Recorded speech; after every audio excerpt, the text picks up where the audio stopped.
Kausapin naman natin ngayon si ASEC Bernardo Rafaelito Alejandro IV, ang OCD Deputy Administrator. Hingi po tayo ng update kaugnay nga rito kay Bagyong Ada. Kahit sinasabi ng Pag-asa, humina na si Ada mga kasama, pero mayroon pa rin mga lugar na hindi madaanan. May mga lugar, mga kasama na sinalanta ng matinding pagbaha. So, kumustahin natin ang sitwasyon dito sa mga lugar na apektado ng Bagyong Ada. Ase, good morning! Yes, good morning, Rod. Magandang umaga po. Opo, okay.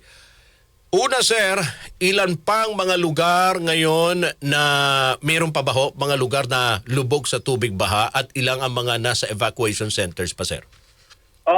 As of this morning, meron pa pong mga ilan-ilang lugar na bahain kasi meron tayong umabot na 177 areas na flooded, no? Mhm. Covering Region 5, Region 8, tsaka Caraga. Ito yung talagang tinamaan ng tuloy-tuloy na pag-ulan. So, yung ating apektadong population ay umabot na po sa 260,000 individuals from 398 barangays. So ngayon po sa evacuation center ay halos 16,000 individuals, pero marami po dyan ay yung nasa Bicol. 116,000, sir. 16,322. Equivalent to how many families yan? Nasa 5,533 families. Mhm. So pagamat medyo mahina yung bagyo. Sir, galing na yan sa iba't ibang mga evacuation center yung datos.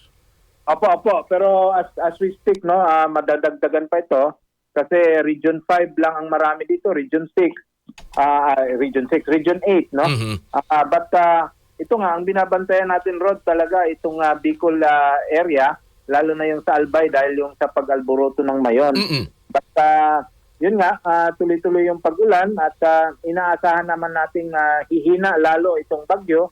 But nandyan pa rin yung pag-uulan, ano? Sabi ng Pag-asa, tuloy-tuloy yung ulan dito kasi halos nag-stationary siya, umiikot lang siya dito sa ating bandang eastern seaboard.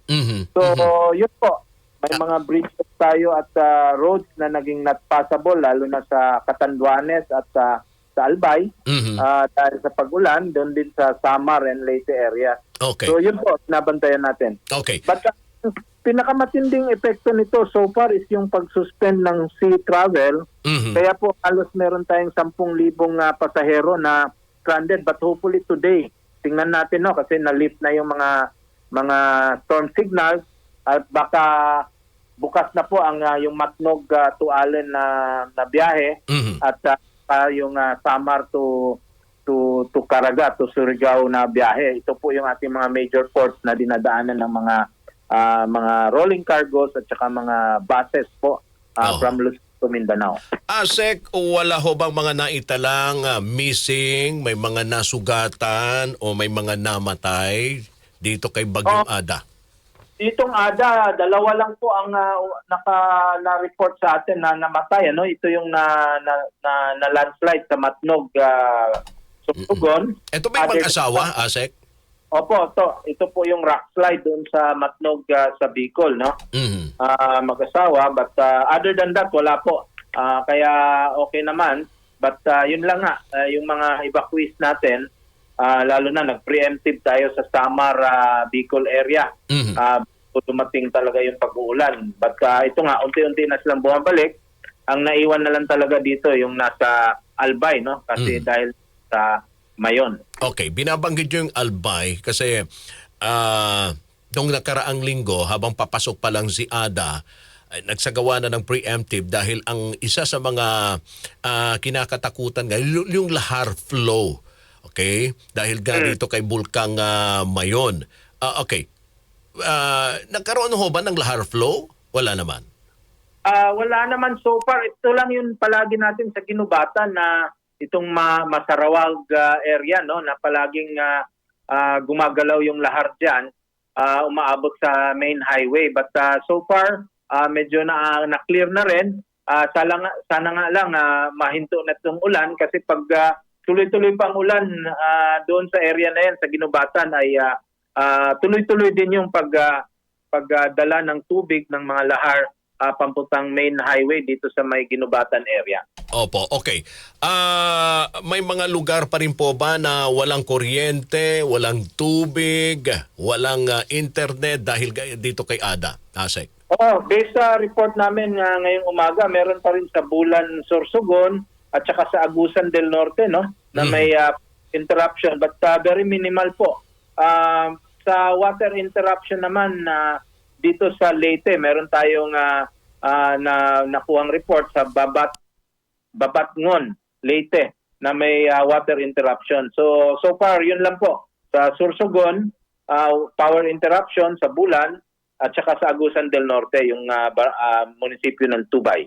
Okay. Asek, kasalukuyan, ano naman ang ginagawang pagtulong ng ating pamahalaan rito sa mga apektado ng Bagyong Ada? Ano po yan? Sorry Yung tulong po na naiabot na at iabot pa lang ng gobyerno.